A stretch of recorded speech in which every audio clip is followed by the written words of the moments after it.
Bismillahirrahmanirrahim. Assalamualaikum warahmatullahi wabarakatuh. Innal hamdalillah nahmaduhu wa nasta'inuhu wa nastaghfiruh wa na'udzu billahi min shururi anfusina wa min sayyiati a'malina.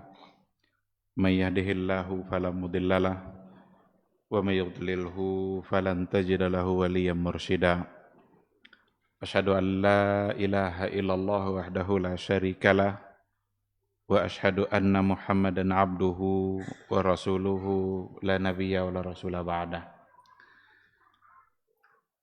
Ikhwati fillah, ma'asyiral hadirin wal hadirat, Bapak Ibu yang dimuliakan Allah, mari kita kembali bersyukur pada Allah Subhanahu wa taala. Alhamdulillah pada maghrib yang penuh berkah ini kita dimudahkan oleh Allah untuk mengabulkan panggilannya. Tidak ada yang lebih membahagiakan dalam hidup kita selain daripada kita dimampukan oleh Allah untuk mengabulkan panggilannya. Dan panggilan Allah itu adalah panggilan kebahagiaan. Itulah sebabnya setelah kata hayya 'alas shalah, itu yang diucapkan oleh muazzin adalah hayya 'alal falah. Hayya 'alas shalah artinya adalah mari kita salat. Hayya 'alal falah artinya mari meraih kemenangan. Dan itu artinya adalah bahwa kemenangan yang sesungguhnya, kebahagiaan yang sesungguhnya ada dalam ibadah salat. Mudah-mudahan ibadah maghrib yang sudah kita laksanakan dicatat oleh Allah, oleh malaikat Allah sebagai amal saleh yang bisa memperpanjang catatan amalan kebaikan kita, yang mudah-mudahan di akhirat kelak kita mendapatkannya dan menyambutnya dengan tangan kanan. Dan alhamdulillah kita diberikannya semangat untuk duduk di majelis ilmu, sebuah majelis bagaikan taman surga. Kata Rasulullah sallallahu alaihi wasallam pada para sahabatnya, seandainya kalian melewati taman surga, kalau bisa mampir-mampirlah. Kalau bisa bergabung, bergabunglah. Sahabat bertanya, apa itu taman surga ya Rasulullah? Rasul mengatakan, halaqatul dzikr, majelis ilmu. Dan alhamdulillah pada maghrib ini kita berada di majelis itu, majelis yang mendapatkan doa dari para malaikat. Orang-orang yang berada di majelis itu mendapatkan doa-doa keampunan dari malaikat-malaikat Allah, bahkan dari semua makhluk yang ada, memohonkan keampunan untuk orang-orang yang berada di majelis ilmu. Mudah-mudahan majelis ini bisa menjadi wasilah untuk mendapatkan kemuliaan yang sesungguhnya bagi kita bersama di sisi Allah Subhanahu wa taala.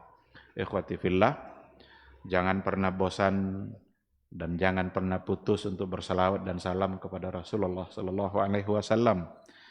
Allahumma salli ala Muhammad wa ala ali Muhammad. Mudah-mudahan kita benar-benar mencintainya dan mudah-mudahan kita benar-benar merindukannya.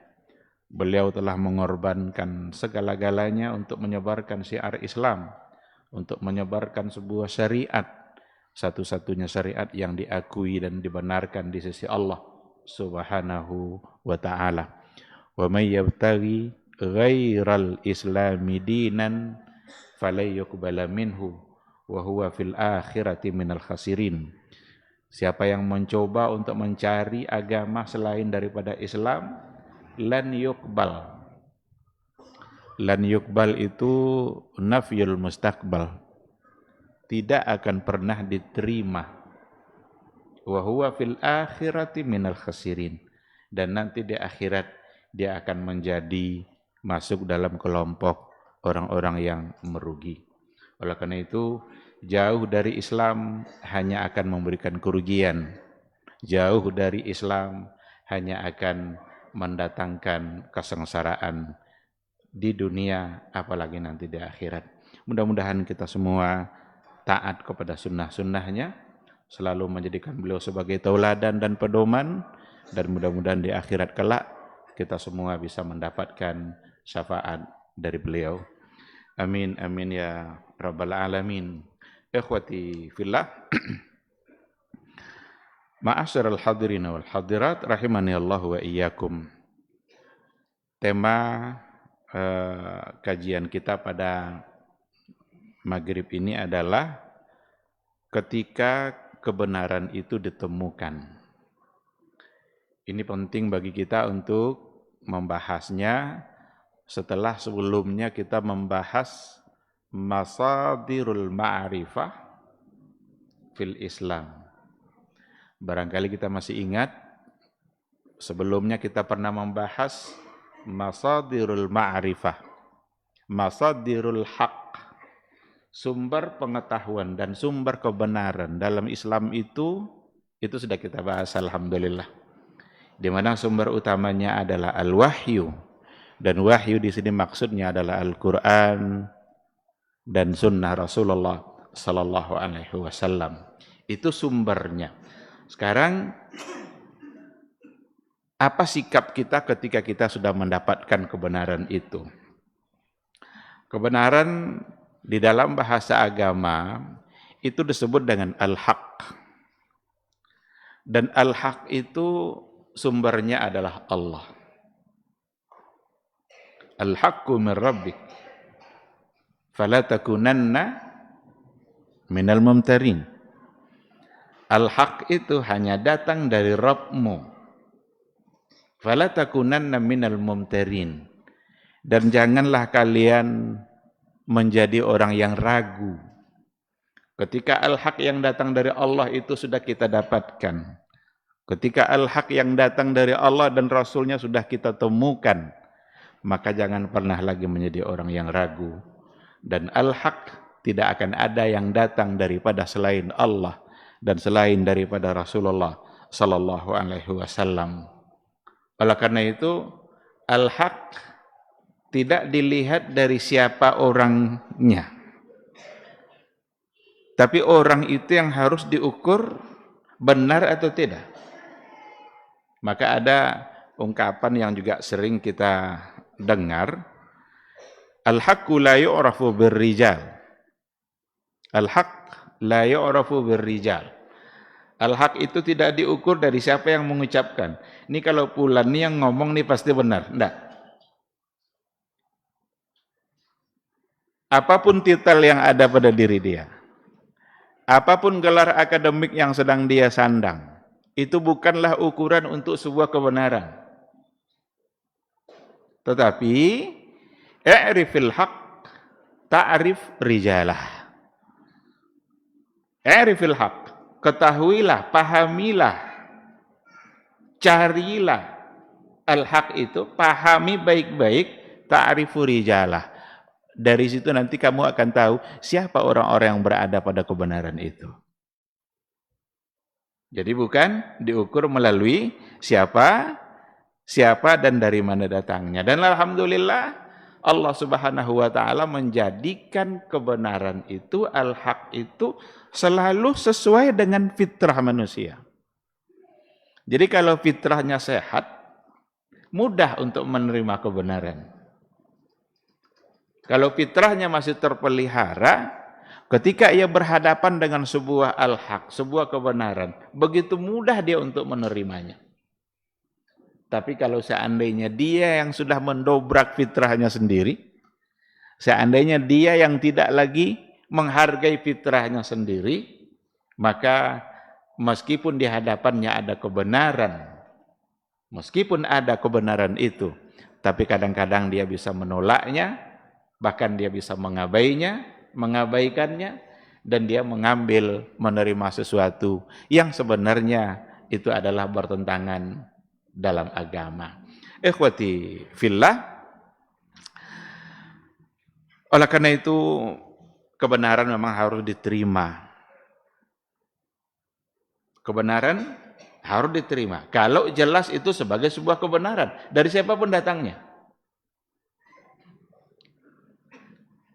Ada satu riwayat yang di situ menceritakan apa yang dialami oleh Abu Hurairah. Abu Hurairah itu pernah berkomunikasi dengan syaitan. Setan itu mengajarkan sesuatu kepada Abu Hurairah yang ternyata itu benar. Apa yang dikatakan oleh setan itu kepada Abu Hurairah ada sesuatu yang memang, dan itu sudah juga diajarkan oleh Rasulullah Sallallahu Alaihi Wasallam. Yang diajarkan oleh beliau itu adalah agar senantiasa membaca surat atau ayat kursi ketika akan tidur. Dan itu datangnya dari syaitan. Datanglah Abu Hurairah menemui Rasulullah Sallallahu Alaihi Wasallam. Anda tahu Abu Hurairah yang itu tuh syaitan entah tidak, tapi yang jelas ada sesuatu yang aneh nampak oleh Abu Hurairah dan dia bertanya kepada Rasul. Rasul bilang tuh syaitan tuh katanya. Lalu kata Rasul, sadaqa wa huwa kadzu. Sadaqa? Iya, ada tapeknya adanya. Nan sawi dek syaitan itu tapek adanya. Wa huwa kadzu. Tapi syaitan itu sendiri adalah raja bohong. Induk pembohong. Yang menyampaikannya syaitan, yang disampaikannya benar, akui sebagai sebuah kebenaran, meskipun dia sebenarnya adalah raja pembohong. Sadaqa wa huwa kadzub. Oleh karena itu al-haq itu memang keinginan semua kita. Al-haq itu adalah keinginan semua kita. Dari manapun kita dapatkan, kadang-kadang kalau seandainya ada sebuah kebenaran datang dari seseorang yang selama ini mungkin bagi dia orang itu entah dianggap sebagai orang yang selalu bertentangan dengan dia atau nggak pernah akur dengan dia. Kadang-kadang begitu mudah untuk menolak ketika kebenaran itu datang dari orang-orang yang selama ini dia benci. Tapi sikap seorang muslim sebenarnya tidak seperti itu. Al-haq, kalau memang benar, ada dia pahami itu sebagai sebuah kebenaran, jelas datangnya dari Allah dan dari Rasulullah Sallallahu Alaihi Wasallam. Siapapun yang menyampaikannya, maka menjadi keharusan bagi kita untuk menerimanya. Nah, oleh karena itulah kita perlu membahas persoalan ini. Ketika kebenaran itu ditemukan, apa sikap kita? Dalam fakta sejarah, secara historis, akan selalu ada dua sikap di hadapan al-haq. Akan selalu ada dua sikap di hadapan kebenaran. Ada mauqifu ahlil iman dan ada nanti mauqifu ahlil batil. Ada sikap orang-orang yang beriman di hadapan kebenaran dan ada pula sikap orang-orang ahlul batil di hadapan al-haq. Dan as-sira'u bainal haqqi wal batil, pertengkaran atau perseteruan antara al-haq dan batil itu cerita lama, sama umurnya dengan umur manusia itu sendiri. Karena as-sira'u bainal haqqi wal batil itu sudah ada ketika Adam diciptakan.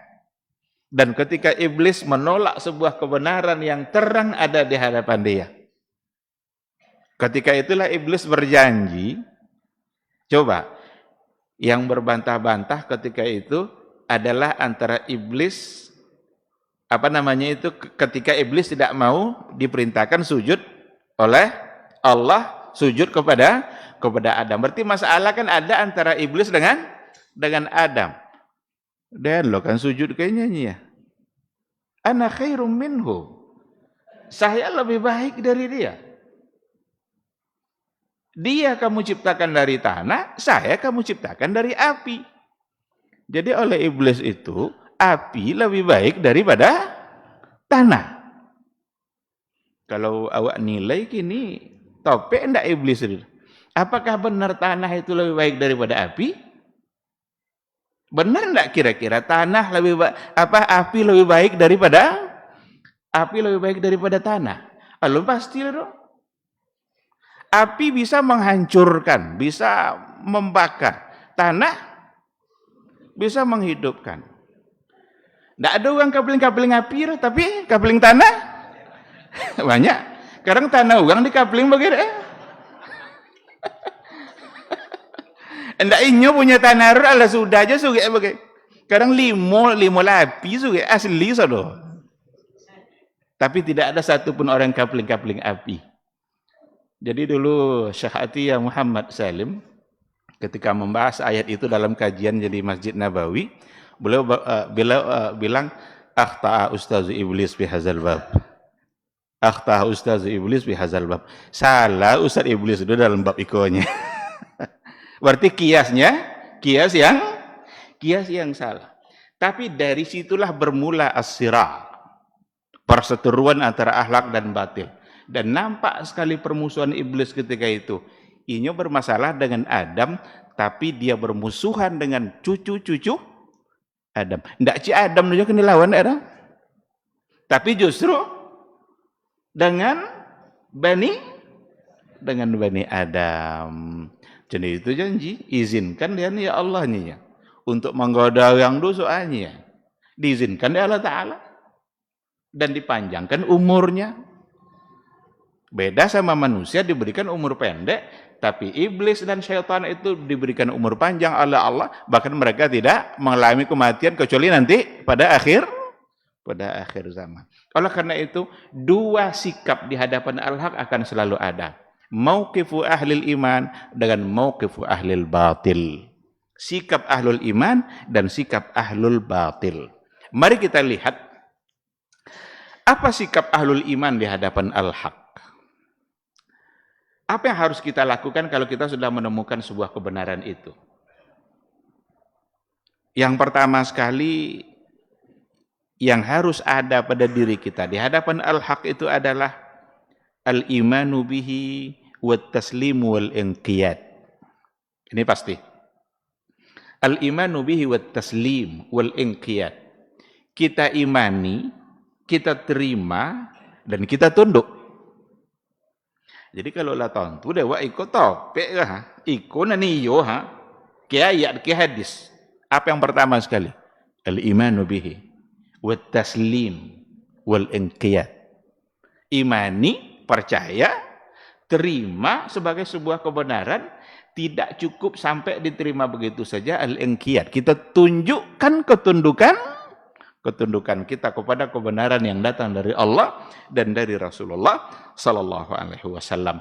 Maka dalam banyak ayat Allah Subhanahu wa taala mengatakan, di antaranya seperti dalam surah Al-Hajj, وَلِيَعْلَمَ الَّذِينَ أُوتُوا الْعِلْمَ أَنَّهُ الْحَقُّ مِنْ رَبِّكَ فَيُؤْمِنُوا بِهِ فَتُخْبِتَ لَهُ قُلُوبُهُمْ. Supaya orang-orang yang diberikan ilmu itu mengetahui annahul haqq, sesungguhnya itu adalah al-haqqu min rabbik, itu adalah kebenaran yang datang dari Rabbmu. Fayu'minu bihi, lalu mereka beriman kepada kebenaran itu. Fatukhbita lahu qulubuhum, dan hati mereka tunduk kepada kebenaran itu. Ini kalau kita coba tadabburi ayat ini, waliya'lamal ladzina utul ilma, agar orang-orang yang diberikan kepada mereka ilmu. Berarti kebenaran perlu ilmu. Dan ketika mereka diberikan ilmu, ketika dibahasakan utul ilma, mereka diberikan ilmu, berarti ada yang memberikan ilmu. Siapa yang memberikan ilmu kepada kita semua? Allah Subhanahu wa taala. Oleh karena itulah kita harus selalu meminta ilmu itu kepada Allah. Nyinyo kamambai. Ilmu yang kita miliki sesungguhnya tidak semata-mata kita dapatkan melalui kecerdasan yang ada di otak kita. Ada orang yang cerdas, IQ-nya tinggi, melebihi standar, di atas segala-galanya, bukan itu yang menyebabkan mereka mendapatkan ilmu. Tapi sesungguhnya akan menyebabkan kita mendapatkan ilmu itu diberikan ketika Allah memberikan ilmu itu kepada kita. Maka dibahasakan utul ilma. Mereka diberikan ilmu. Annahul haqqu min rabbik. Dengan ilmu itulah sesungguhnya dia tahu bahwa itu adalah al-haqqu min rabbik. Itu adalah hak, adalah kebenaran yang datang dari Rabbmu. Ketika mereka sudah tahu, fayu'minu bihi, beriman mereka, percaya mereka, fatukhbita bihi qulubuhum, untuk kemudian hati mereka tunduk kepada kebenaran itu. Allah Subhanahu wa taala juga memberikan pujian-pujian kepada kaum yang siap untuk beriman ketika mereka menerima kebenaran itu. Itu pujian dari Allah Subhanahu wa taala. Dalam Al-Qur'an ada banyak ayat yang menceritakan pujian itu. Di antaranya adalah wa idza yutla alaihim qalu amanna bihi annahul haqqu min rabbina. Annahul haqqu min rabbina. Idza yutla alaihim. Apabila dibacakan kepada mereka, berarti ada ayat-ayat Allah yang dibacakan. Dan al-haq itu pasti ada dalam ayat-ayat Allah. Qalu amanna bihi annahul haqqu min rabbina. Kami beriman dengan kebenaran itu. Sesungguhnya itu adalah al-haqqu min rabbina, adalah kebenaran yang datang dari Rabb kami. Bahkan Allah Subhanahu wa taala juga memuji dan memberikan pujian kepada golongan-golongan jin ketika mereka menerima al-haq. Bahkan dalam Al-Qur'an ada satu surat yang namanya surat jin, yang menceritakan di situ ada sekelompok jin yang memang menerima kebenaran yang datang dari Rasulullah sallallahu alaihi wasallam. Inna sami'na Qur'anan ajaban yahdi ila rusydi fa amanna bihi walan nusyrika bi rabbina ahada. Sesungguhnya kami mendengarkan inna sami'na Qur'anan ajaba, Quran yang menakjubkan. Ajabah, ajib, Quran yang sangat menakjubkan. Jin aja mampu siap mengatakan bahwa Quran itu sangat menakjubkan. Jadi jangan sampai kita kalah pula sama jin yang siap dia menerima semua keajaiban-keajaiban yang ada dalam Al-Qur'anul Karim. Qur'anan ajabah. Karena memang jin itu juga diciptakan oleh Allah untuk menyembah dia. Kan ayat bilang seperti itu. Wa ma khalaqtul jinna wal insa illa liya'budun. Tidaklah kami ciptakan al-jinna wal ins, jin dan manusia. Bahkan dalam ayat itu malah didahulukan kata al-jinnya daripada al-ins. Illa liya'budun. Kecuali semua mereka diciptakan untuk menyembah kepada Allah. Di antara makna liya'budun itu adalah liyuwahhidun. Liyuwahhidun, liya'buduni liyuwahhiduni. Wahada yuwahhidu tauhidan. Untuk mentauhidkan Allah, untuk mengesahkan Allah. Maka di akhir ayat tadi dikatakan walan nusyrika bi rabbina ahada. Kami tidak akan mensyirikkan Rabb kami dengan sesuatu apapun. Dan ayat ini adalah sebuah kisah menceritakan apa yang pernah terjadi pada golongan jin ketika mereka mendengarkan ayat-ayat yang disampaikan oleh Rasulullah sallallahu alaihi wasallam. Oleh karena itu, ikhwati fillah, benar-benar yang akan kita ikuti itu adalah al-haq yang datang dari Allah dan dari Rasulullah sallallahu alaihi wasallam. Itulah sebabnya para ulama-ulama mazhab dulu selalu menganjurkan kepada murid-muridnya agar tetap mengikuti al-haq. Jadi imam mazhab itu pesan mereka kepada murid-muridnya agar senantiasa ikut al-haq. Tidak ada satupun di antara imam-imam mazhab yang ada itu yang menganjurkan untuk mengikuti dirinya atas nama dirinya itu. Tapi yang ada adalah anjuran mereka agar semua muridnya itu mengikuti al-haq. Dengan arti kata, seandainya ketemu apa yang disampaikan oleh imam-imam mazhab itu sesuatu yang berbeda dengan al-haq itu, tinggalkan al-haq. Tinggalkan Tinggalkan pendapat imam mazhab itu. Ambil al-haq, tinggalkan pendapat mazhab. Maka saya nukil apa yang pernah dikatakan oleh Imam Asy-Syafi'i rahimahullah. Dia mengatakan la budda ayyujada fi kutubi ma yukhaliful kitab wa sunnah. Mesti akan ditemukan di dalam kitab-kitab saya ma yukhaliful kitab wa sunnah, sesuatu yang berbeda dan bertentangan dengan Al-Quran dan Sunnah. Li'anna Allah qala, kenapa beliau memastikan pasti ada salah? Li'anna Allah qala, karena sesungguhnya Allah itu pernah berkata, "Lau kana min 'indi ghairillahi lawajadu fihi ikhtilafan katsira." Kalaulah sesuatu itu datang dari selain Allah, lawajadu fihi ikhtilafan katsira, pasti mereka akan menemukan ikhtilafan katsira, ikhtilaf yang banyak. Jadi kata Imam Syafi'i, ayat ini memastikan bahwa dalam semua kitab saya pasti ada salah. Karena yang tidak salah itu yang datang dari Allah. Dalam Al-Quran tidak akan ada yang salah, karena datang dari Allah. Itulah sebabnya dari awal-awal ayat Al-Quran itu Allah sudah ingatkan kita, la raiba fihi. Dzalikal kitabu la raiba fihi. Tidak ada satupun perkara yang pantas diragukan di dalam Al-Quran, karena memang tidak ada salahnya. Semuanya benar. Ayat ini dijadikan alasan oleh Imam Syafi'i. Lalu ia mengatakan, seandainya ada sesuatu yang kalian temukan ternyata bertentangan dengan Alkitab wa Sunnah, dari pendapat saya itu, idribu qawli wara'al ha'id. Buang pendapat saya itu, lemparkan pendapat saya itu ke balik tembok itu, katanya. Jadi pegang nilainya. Kalau memang ada. Dan ini menggambarkan bahwa seorang ulama besar yang bernama Imam Syafi'i itu sendiri melarang untuk fanatik kepada dia. Ini perlu dipahami baik-baik masalah ini. Lah puwe wak ada menyabui bagi masalah kah? Itu sangko wak benci ke Imam Syafi'i dah. Sangko benci ke mazhab dah. Enggak boleh kita membenci ulama-ulama besar itu. Bagaimana lagi kita beragama kalau bukan melalui para ulama. Tapi sekali lagi, perkataan ulama bukan dalil.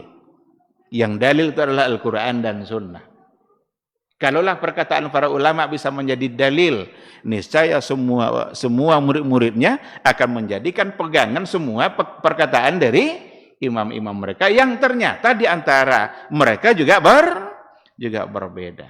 Oleh karena itu, bukan berarti kita tidak menghargai keberadaan para ulama dan mazhab itu, tetapi tidak boleh fanatik kepada mazhab apapun, karena yang fanatik itu hanya boleh kepada Rasulullah sallallahu alaihi wasallam. Ikhwati fillah, jadi pada poin yang pertama, sikap kita adalah al-imanu bihi wat taslim wal inqiyad. Kalau kita ambil catatan sejarah, bagaimana dulu para sahabat ketika mereka mendapatkan kebenaran itu dari Rasulullah sallallahu alaihi wasallam, yang paling sering dijadikan contoh dan paling banyak sikap yang menunjukkan tanpa ragu dalam sebuah kebenaran, itu adalah Abu Bakar As-Siddiq. Karena dia memandang dengan iman. Oleh karena itu kebenaran harus kita baca pakai kacamata iman. Jangan dipandang pakai kacamata akal dan rasio kita. Kalau seandainya kita pandang dan kita analisa pakai kacamata rasio dan akal kita, barangkali ada banyak kebenaran yang akan menjadi tertolak karena seolah-olah tidak sesuai dengan akal dan pikiran kita.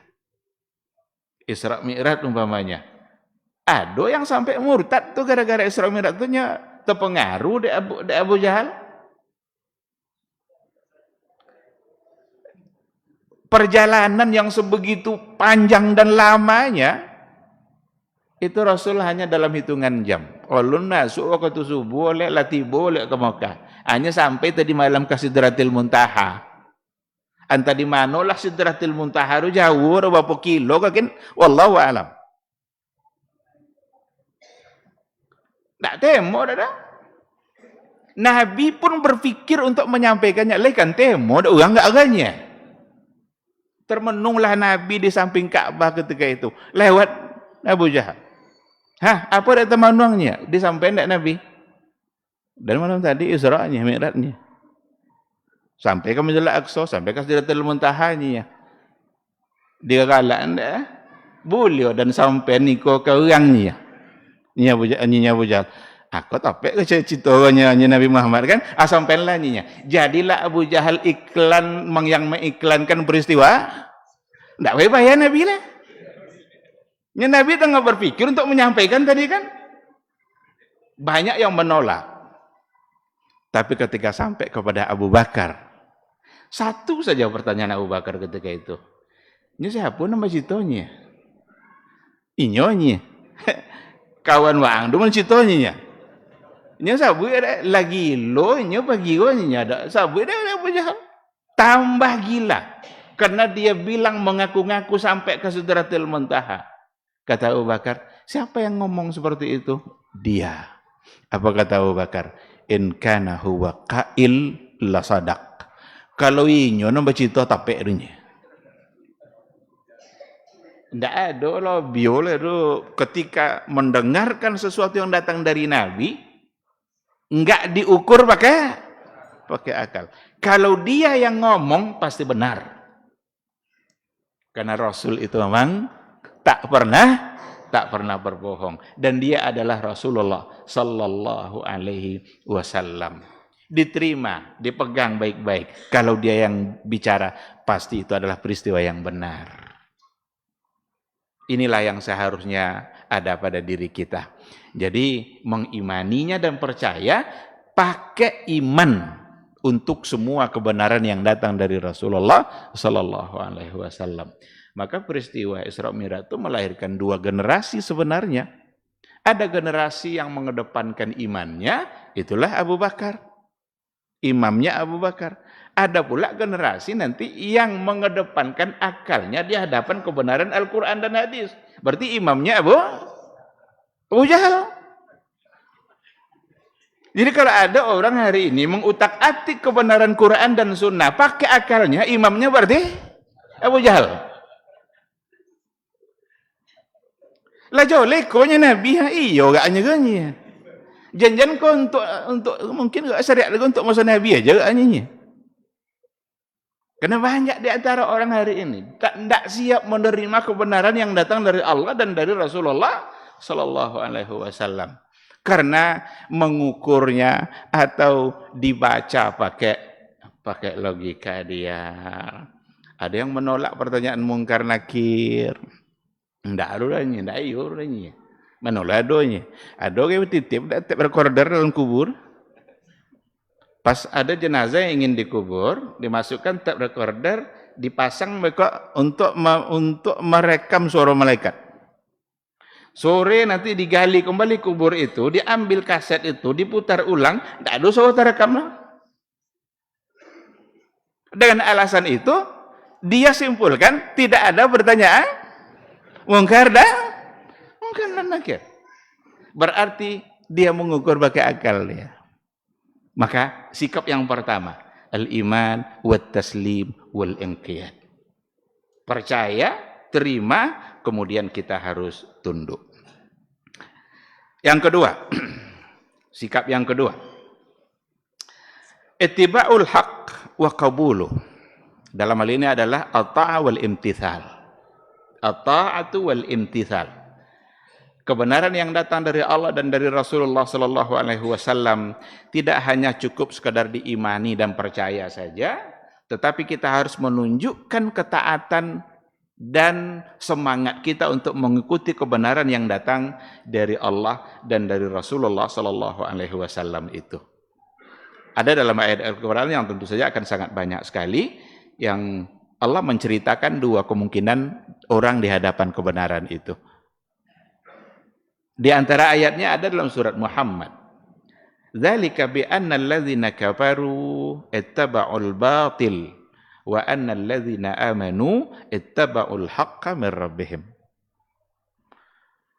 Yang demikian itu, bi anna alladzina kafaru ittaba'ul batil. Sesungguhnya orang-orang kafir itu, orang-orang yang ingkar itu, ittaba'ul batil, mereka mengikuti kebatilan.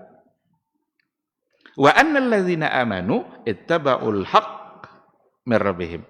Sementara orang-orang yang beriman, sikapnya yang harus ada pada dia adalah ittaba'ul haqq min rabbihim. Mereka selalu mengikuti kebenaran yang datang dari Rabb-nya. Dalam semua persoalan. Dalam persoalan akidah, dalam persoalan ibadah, dalam persoalan muamalah. Dalam persoalan akidah tentu saja akan sangat banyak sekali. Karena yang pertama sekali yang diluruskan oleh Nabi adalah persoalan akidah. Bahkan dalam periode dakwah Nabi di Mekah itu kecenderungannya adalah meluruskan persoalan akidah. Karena akidah itulah yang akan benar-benar merubah kehidupan kita. Jadi hidup kita ini agar benar-benar berubah menjadi lebih baik, awali perubahan itu dengan meluruskan akidah, meluruskan keyakinan, meluruskan apa yang kita pahami tentang Allah, apa yang kita pahami tentang akhirat, apa yang kita pahami tentang janji-janji Allah. Yakin tidak kita dengan kebesaran dan kekuatan Allah? Yakin tidak kita kira-kira dengan kekuasaan mutlak yang ada pada Allah dalam kehidupan kita? Allah berkuasa mutlak, berkehendak mutlak dalam hidup kita. Dan tidak ada satupun yang bisa menolak apa yang diinginkan oleh Allah. Allah bisa mematikan kita kapan Dia mau. Allah bisa mematikan kita kapan Dia mau. Kalau Allah ingin mematikan kita saat kita berbuat maksiat, bisa. Jadi kalau seandainya ada datang semangat untuk berbuat maksiat, datang keinginan untuk berbuat salah, tanya kepada diri kita masing-masing. Kalau seandainya sedang berbuat maksiat nanti, datang malaikat pencabut nyawa, bisakah kita menghalangi malaikat itu atau tidak? Ada kehendak mutlak Allah dalam kehidupan kita. Dan ada yang bisa protes. Apa warna kulit kita? Allah yang menentukan. Ada yang putih, ada yang hitam. Kalau kita nikah, berapa diberi jumlah anak oleh Allah untuk kita? Allah yang menentukan. Ada yang diberikannya 5, ada yang diberikannya 10, ada yang tidak dibayi sama sekali. Lalamu nikah, tidak ya dapat. Ada lagi tidak nio baru itu lah dapat. Ya lu nak niyo lah. Lah dibayar Allah Ta'ala. Itu terjadi semua dalam kehidupan kita. Jadi persoalan akidah itu al-haq yang pertama yang harus kita pahami baik-baik, dan dengan itulah kita bisa berubah. Sejauh mana pemahaman kita tentang rezeki Allah? Sejauh mana pemahaman kita tentang rezeki? Jangan-jangan kita masih banyak aja curiga-curiga kepada orang lain dalam persoalan rezeki. Kalau kita buka warung di satu tempat, ada 20 orang buka warung yang sama di samping awak. Kau mau buka lontong lah, jual lontong. Lah hadis lontong wak doh. Tiba-tiba kok orang lah buka lontong sebelah deh. Apa dah sih kalau buka lontong deh ni? Apakah rezekinya akan berkurang ketika ada orang lain buka usaha yang sama? Yang akan dia dapatkan di hari itu apa yang sudah ditetapkan oleh Allah Subhanahu wa taala. Kalau kata Allah rezekinya hari itu banyak, berjejer pun lontong itu tetap akan ada rezekinya. Tapi kalau kata Allah di hari itu jatahnya sedikit, ndak pun ada orang lain yang punya hal yang sama di situ, tetap segitu yang akan dia dapatkan. Dan ini menjadi penting untuk dipahami bersama agar hidup kita menjadi tenang. Maka kata Imam Al-Hasanul Basri, salah satu dari membuat dia tenang dalam menjalani hidup ini adalah ketika, katanya begini, ketika saya tahu bahwa bagian saya tidak akan diambil oleh orang lain. Tapi kalau selagi curiga-curiga aja, wak kau untuk lihat, sono ambil doang bekok, tidak akan aman nih duit, tidak akan aman.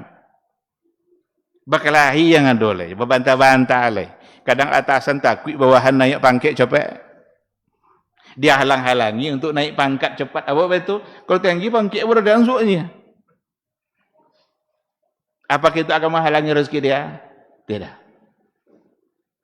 Jadi, ikhwati fillah,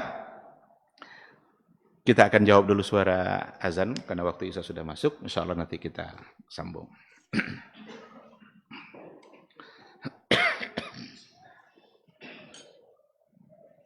Allahu Akbar, Allahu Akbar.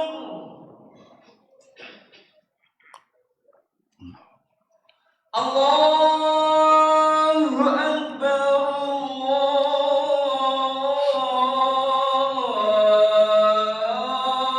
Allahu Akbar.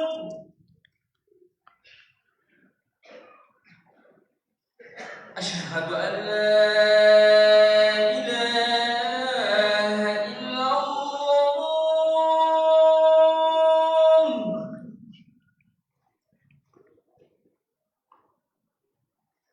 Asyhadu an la ilaha illallah.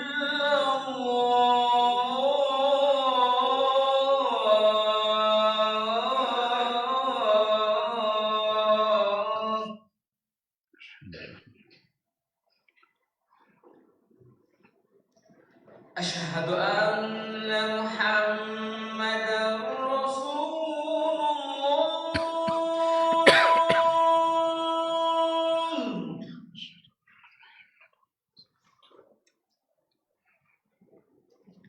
Asyhadu anna Muhammadar Rasulullah.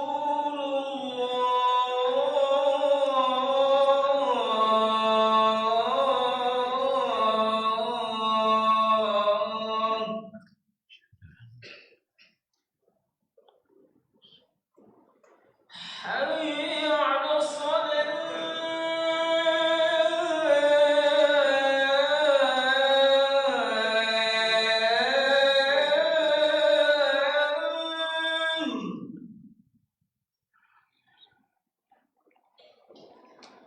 حي على الصلاة.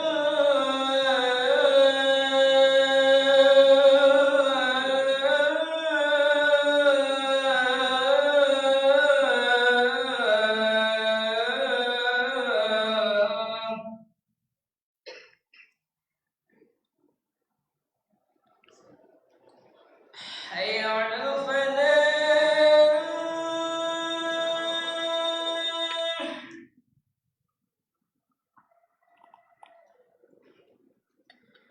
حي على الفلاح.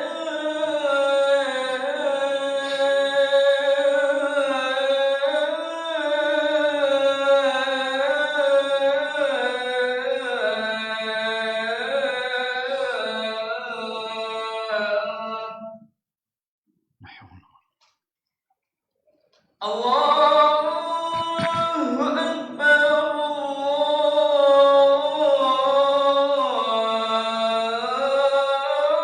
Allahu Akbar. La ilaha illallah.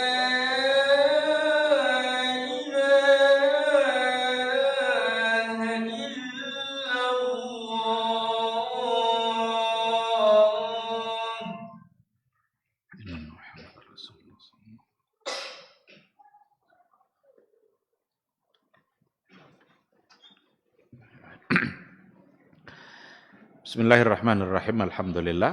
Wassalatu wassalamu ala Rasulillah wa ala alihi wa sahbihi wa mawala. Ikhwati fillah, ma'asyiral hadirin wal hadirat, rahimani Allah wa iyyakum. Jadi begitulah sikap kita pada poin yang kedua, ittiba'ul haq. Bagaimana kita bersemangat untuk mengikuti kebenaran dan bukan malah bersemangat untuk mengkritisi sesuatu yang nyata-nyata sudah benar. Apa yang sudah ditetapkan oleh Allah dan Rasul-Nya dalam kehidupan kita sebagai sebuah aturan, maka pasti itu adalah sebuah kebenaran dan itu pasti baik. Ada seorang perempuan yang datang menemui Aisyah Ummul Mukminin. Perempuan itu bertanya, dan isi pertanyaannya itu seolah-olah membantah apa yang telah ditetapkan oleh Rasulullah SAW. Apa kata beliau? Ma balul haid taqdis saum wala taqdis salah. Apa dek contoh itu loh nya? Apa dek bisa loh contoh itu perempuan haid dianjurkan untuk mengqadha puasa tapi ndak disuruh untuk mengqadha salat. Itu pertanyaan ke Aisyah. Aisyah waktu itu tidak menjawab. Aisyah hanya bertanya kembali, dia bilang, aharuriyatun anti? Aharuriyatun anti? Apakah kamu berasal dari wilayah Harura? Ada Harura, satu wilayah di Irak. Itu orangnya memang kodok menakal ya. Segala sesuatu dipikirkan deh. Padahal ada hal-hal yang tidak perlu dipikirkan. Dari negara itu kaunya.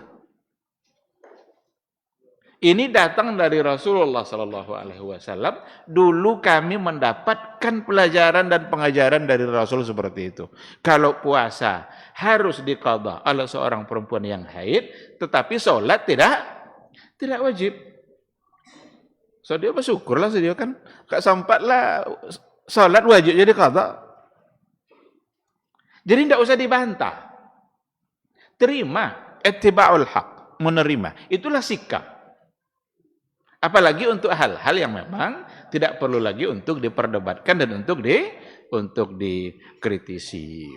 Karena memang ada kecenderungan kebiasaan buruk terkadang di hadapan sunnah-sunnah Rasulullah Sallallahu Alaihi Wasallam yang kadang-kadang sunnah itu sering dijadikan untuk bahan olok-olokan, bahan yang untuk kemudian ditertawakan, untuk kemudian masuk akalnya. Tidak bisa aja itu. Ketika ada satu kebenaran, kok tidak nak buat jangan buat, tapi jangan itu yang diperdebatkan. Sesuatu yang datang dari Allah dan dari Rasulullah tinggal kita ikuti saja. Lihatlah nanti kebaikan-kebaikan yang akan didapatkan ketika kita sudah mengikuti apa yang diperintahkan oleh Rasulullah Sallallahu Alaihi Wasallam. Baik, ikhwati fillah. Termasuk pada poin yang ketiga, ada banyak poin sebenarnya. Barangkali tidak bisa kita sampaikan semuanya, tapi kita ambil poin yang lain. Yang berikutnya adalah at-tamassuk bil haq was-sabatu alaih. Ketika kita berupaya untuk mengikuti Rasulullah, mengikuti sunnah Rasul, istiqamah di atas sunnah Rasul itu akan ada banyak tentangan. Akan ada banyak rintangan. Nabi pun menggambarkan dalam hadisnya, berpegang istiqamah di atas agama di akhir zaman nanti, di atas kebenaran, kata Rasul apa? Kal qabidhi 'alal jamr, sama seperti memegang bara api. Panas itu bara api itu, tapi tidak mustahil ketika ada bara yang kita pegang kuat-kuat begini, mungkin akan membuat bara itu menjadi padam meskipun telapak tangan kita hangus atau terbakar. Maka penting untuk istiqamah. Apapun tantangannya, ayat-ayat Allah juga memerintahkan untuk itu.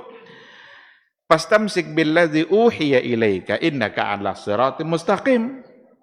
Istamsik billadzi uhiya ilaik. Pegang erat pada wahyu yang telah diturunkan kepada kamu. Innaka 'ala shiratim mustaqim. Sesungguhnya kamu berada di atas jalan yang lurus.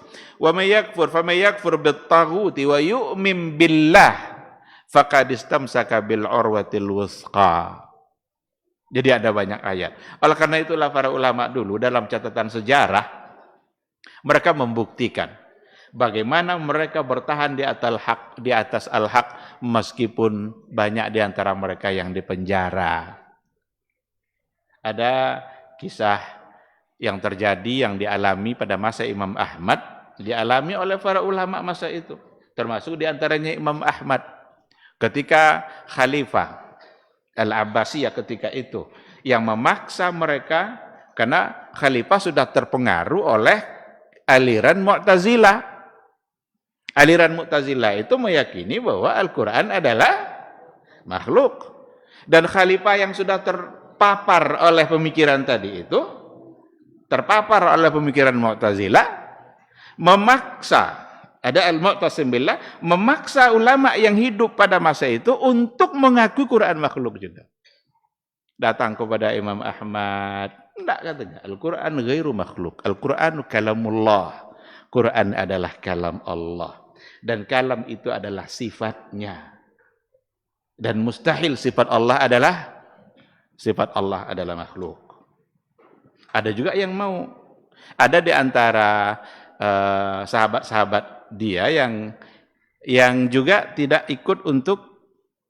mau untuk mengakui Al-Quran makhluk. Seperti Abu Utsman dikatakan dalam satu catatan sejarah, Abu Utsman itu dia tidak mau untuk mengatakan dan mengakui Al-Quran itu makhluk.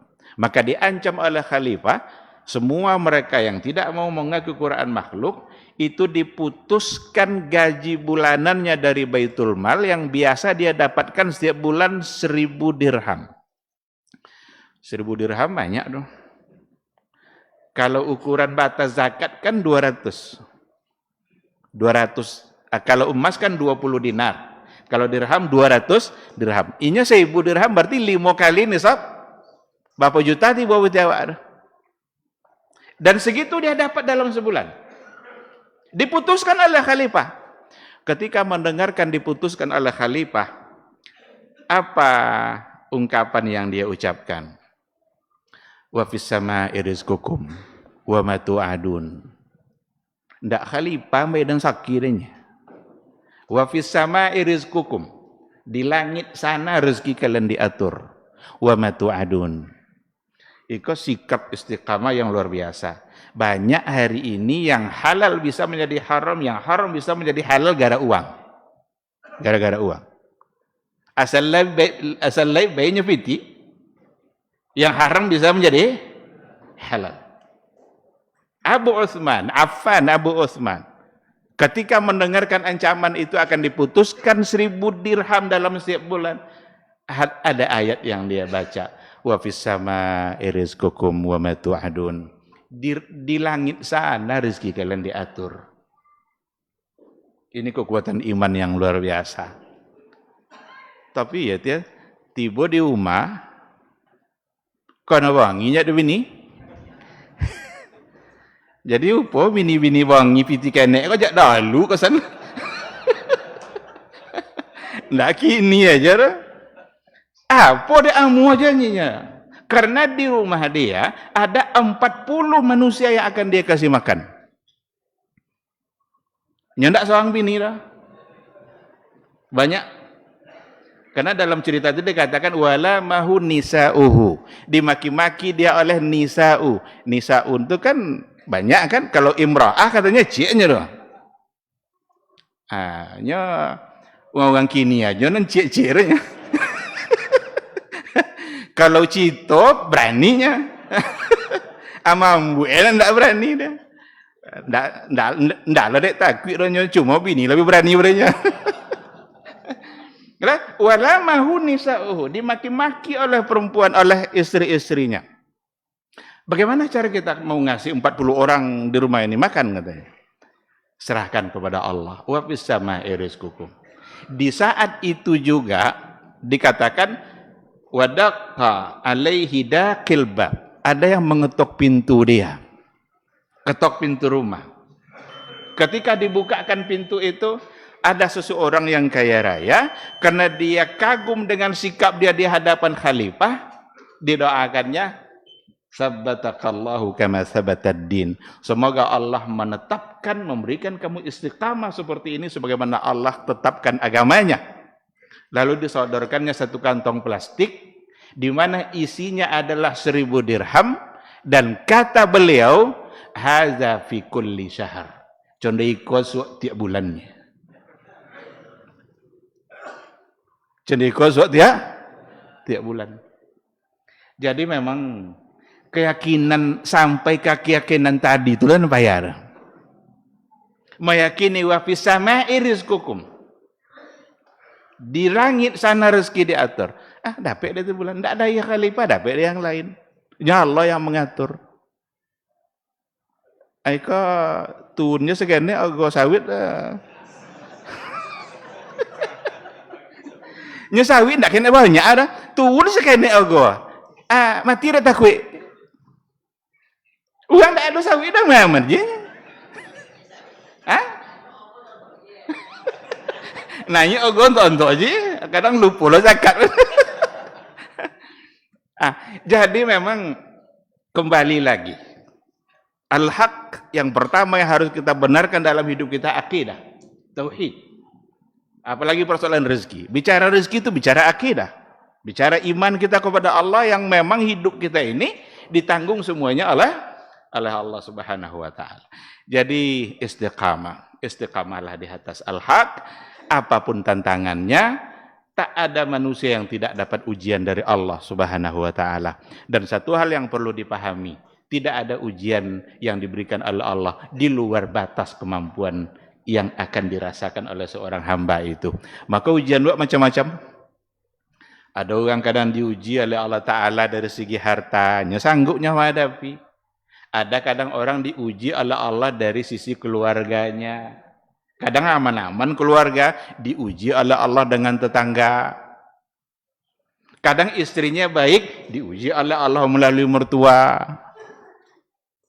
Ada mertua tidak kena elok orang, diuji lah ada Allah Ta'ala melalui anak mertua tadi.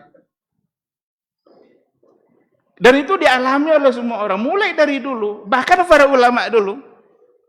Ada kisah seorang ulama, itulah biu ketua.